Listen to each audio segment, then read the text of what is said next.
வணக்கம். இது எஃப்ஐஆர். நாட்டின் பல்வேறு இடங்களில் நிகழ்ந்த குற்றங்கள் மற்றும் அதன் பின்னணி பற்றிய தொகுப்புகளை இப்போது பார்க்கலாம். கொல்கத்தாவில் பெண்ணிடம் நகை பணத்தை பிக் பாக்கெட் அடித்த வழக்கில் பிரபல நடிகை கைது செய்யப்பட்டிருக்கும் சம்பவம் பரபரப்பை ஏற்படுத்தியுள்ளது. திருட்டு வழக்கில் இரண்டாவது முறையாக சிக்கிய அந்த நடிகை யார்?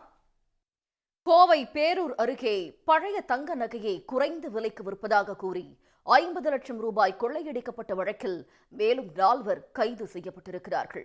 பசுபதி பாண்டியன் கொலை வழக்கில் கைதானவர்களின் வழக்கு செலவுக்காக கொள்ளையை அரங்கேற்றிய கும்பல் சிக்கியது எப்படி? ஈரோடு அருகே வாழை தோட்டத்துக்குள் இளம்பெண்ணை கொன்று நிர்வாணமாக புதைத்த சம்பவத்தில் திடீர் திருப்பம் ஏற்பட்டிருக்கிறது. பெண்ணை கொன்றுவிட்டு அப்பாவை போல நாடகமாடிய தோட்ட உரிமையாளர் சிக்கியது எப்படி?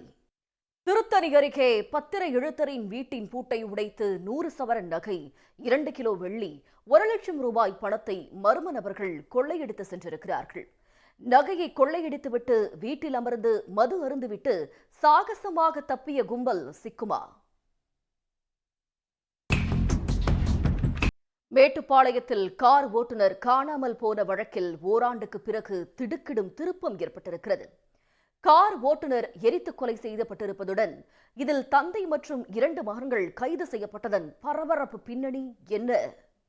எஃப்ஐஆரில் தொடர்வது சிறிய இடைவேளை.